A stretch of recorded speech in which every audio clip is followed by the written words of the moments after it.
and they were during the October Revolution to Perestroika, which was another political movement, and they had different forms like stop motion, puppetry, and cutout animation.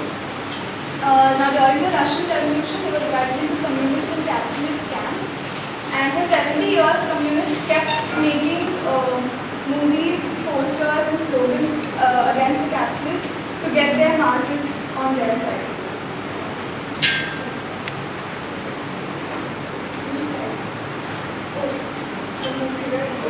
Soviet film produced most of the Soviet Union's propaganda films. It was founded in 1936 and it had over 700 artists and they made an average about 20 films a year, and in 1947 they produced 46 films in that year, which is the maximum. And they produced 1,530 films throughout its existence as a studio. And yeah, the main thing about Sovena Shetty film was that since thanks to the Soviet policy, it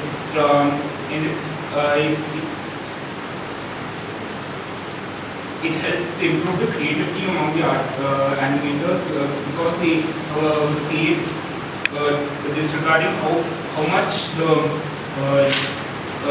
how well the films fared or how much did they sell. They also produced films like cartoons like Winnie the Pooh and others.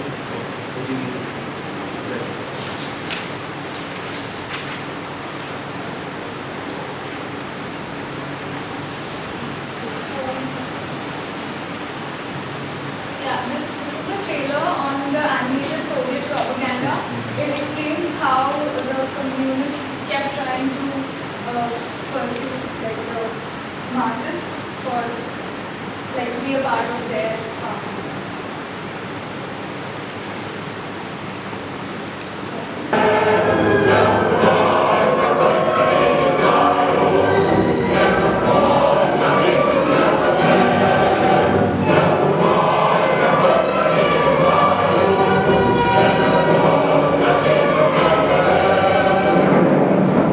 Revolution of 1917 divided the world into two ideological camps, capitalist and communist. For the next 70 years, the communists would wage a war of words and images against their capitalist enemies. The goal?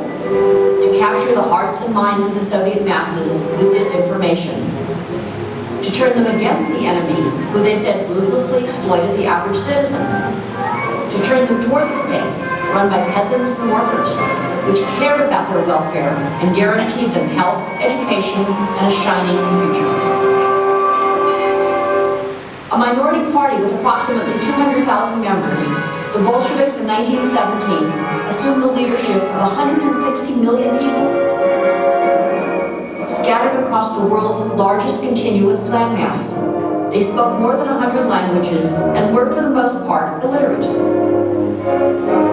Masters of visual propaganda, after seizing power, the Bolsheviks produced tens of thousands of political posters, striking pictures and stirring slogans communicating party ideology. Lenin proclaimed cinema the most important art for promoting communist ideology. The animated war for the minds of the people began with short political commercials that delivered the state's message in a clear and entertaining manner. Shown in cinemas everywhere, they encouraged people to form collective farms and join the Communist Party. They promoted the state's tailored vision of Soviet history and fanned hatred of the Americans, the British, the Germans, the Japanese, and world capitalism. American imperialists, fascist barbarians, capitalist sharks, and communism. So they made several movies under each category. Mr. Wolf was film made in 1949 by Victor Bruno. It basically showed it showed the capitalist nature of the Americans, and it starts off where with this wealthy man, Mr. Wolf, who decides to get out of the war and go and settle on island of peace, which he has bought. And later they discover that there's oil in the island, and he's very against violence. He's a pacifist. So they later find out there's oil in the island, and all the capitalists come to take over the island. So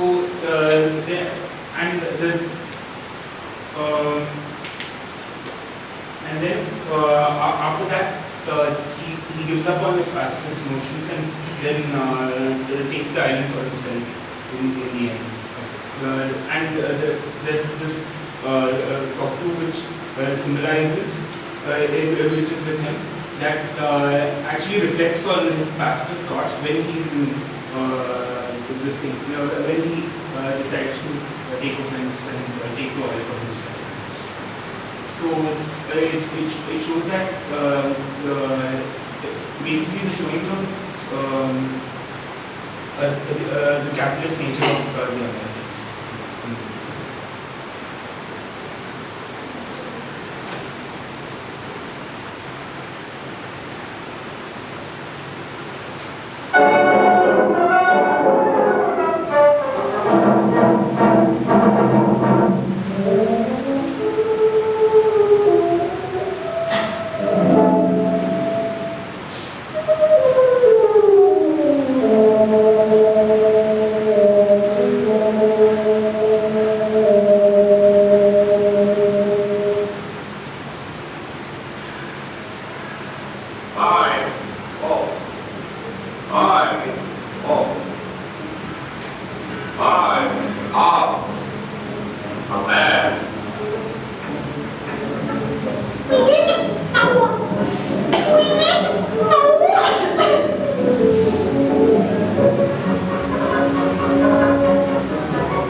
It's mainly talking about how Soviets don't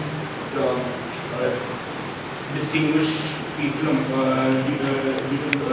to their race or anything, because when Mr. meets goes to the hotel in Leningrad, he sees a black man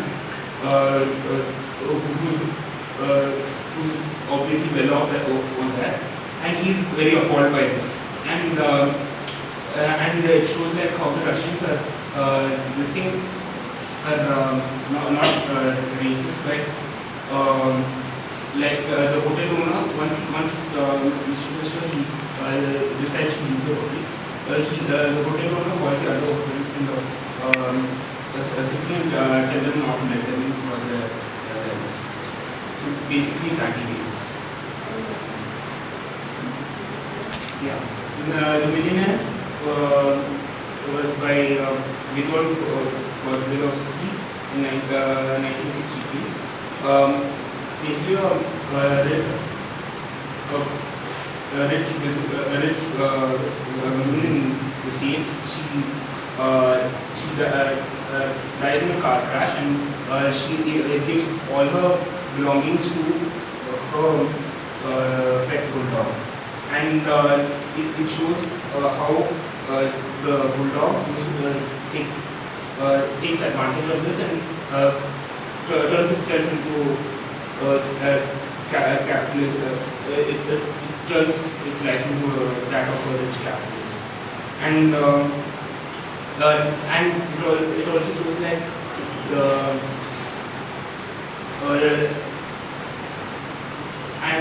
there's this one scene where the dog this is on a police officer, and he just salutes him, and this actually shows like how when one person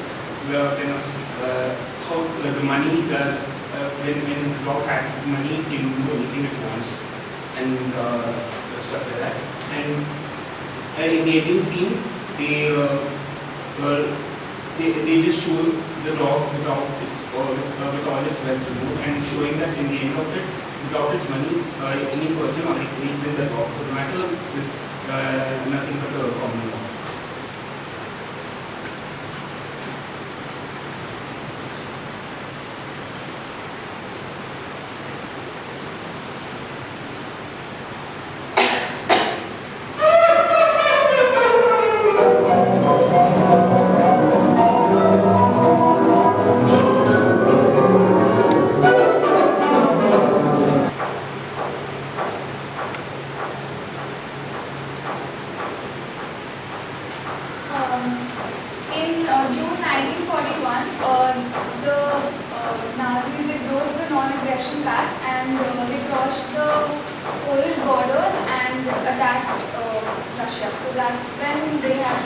That's when the whole enemy started, and they made these movies against the Nazis. So Cinema Circus is a movie which ridicules Hitler and his companions.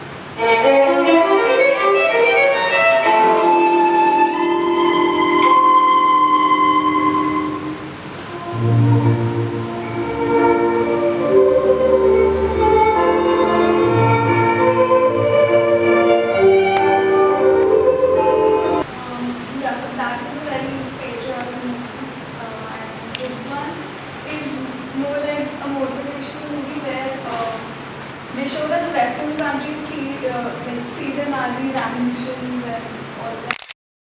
This is symbolic for the Nazis, the crow, and it becomes bigger and bigger, and it attacks the different countries. And these people all together bring peace, make a big bird, make a big dove, and they attack back, and that's why it's like a revolution.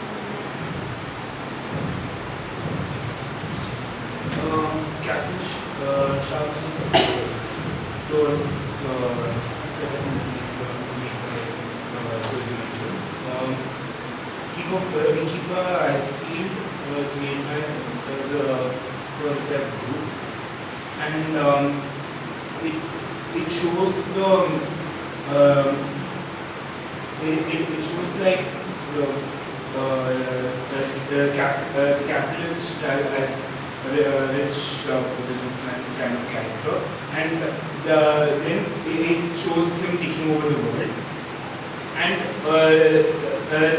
in the end the Russian forces come over and basically beat him up. That's the gist of it. Yeah. And Proud Leadership was made by in 1966. It's the boat. Three children they make a boat which is a model of the battleship Aurora, which was actually the first ship that first ship to start firing that started the October Revolution, and it sailed symbolically it's sailing the currents of communism, and it's being faced by the capitalists and going through so many journeys, and it's spreading, basically it's spreading communism throughout the world, and people keep rescuing it and sharing it to one day in that way. So it's to promote communism and it won't be foiled by the capitalists or anything.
During those times, the makers of these movies, they actually felt obligated because they felt like soldiers, because this was their medium of reporting, and so